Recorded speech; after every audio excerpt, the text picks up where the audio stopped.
हज़रत जानना चाहते हैं कि मरकज़ी जो हिलाल कमेटी मऊ है, आज इसकी मीटिंग चल रही थी, तो चाँद को लेके क्या फ़ैसला लिया गया? हम लोग तकरीबन 1 घंटे से यहाँ मौजूद हैं।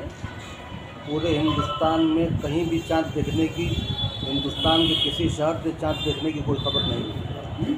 आसाम से लेकर के महाराष्ट्र तक और कश्मीर से लेकर के आपके हैदराबाद और बेंगलोर तक कहीं चाँद देखने की कोई खबर नहीं है।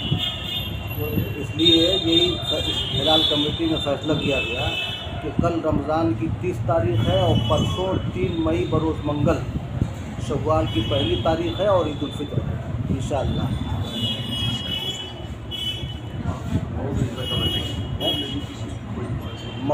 मऊ के अतराफ़ में हिंदुस्तान के किसी शहर से चाँद देखने की कोई खबर नहीं है। मतला साफ था। बहुत सारी जगहों पर मतला साफ़ है। जो नेट पर इत्तलाआत हैं तो उससे ये खबर लग रही है कि बहुत सी जगहों पर मतला साफ़ है मगर कहीं चाँद देखा नहीं गया।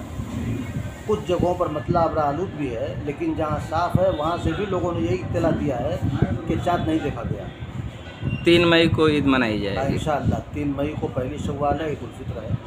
अल्लाह ताला अमन और सुकून के माहौल में सारे मुसलमानों को ईद मनाने की तौफीक अता फरमाएँ और ईद की खुशियाँ मुबारक बनाएँ। ठीक, शुक्रिया।